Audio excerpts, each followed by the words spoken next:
Hey guys, this is Michael. You guys might know me as Autos. So today we're going to be talking about a process called canonization.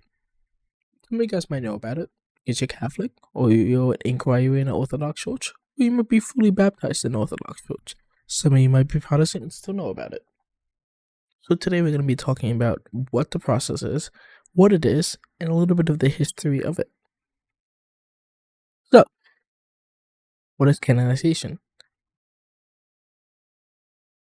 Canonization is the process to declare a dead person as a saint. A saint is defined as a person who is recognized as having an exceptional degree of holiness, likeness, or closeness to God. The definition does change via denomination and context, but it's mostly agreed that it's a person that has an exceptional amount of holiness or closeness to God. Example, Saint Pasos. Saint Pasos in the Orthodox Church is known as a very, very humble monk. He moved from a relatively nice temple to a very, very run-down little temple in the desert. He also had miracles during his life, and as far as I'm aware, after his life as well.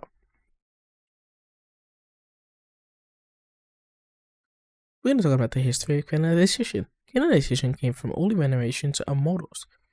Martyrs, if you do not know, are people who were killed for their faith. This was a very common thing before Christianity was legalized. After it became legalized, martyrs were not as common. The church started to recognize confessors, monks, miracle workers, and bishops. Monks, in a lot of the churches, basically give up everything to be closer to God.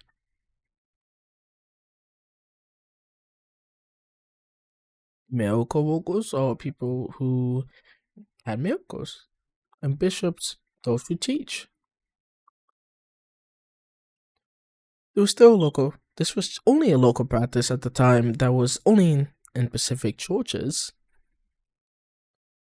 But issues arise in the Catholic Church with their history of canonization. Some people, questionable people, were seen as saints.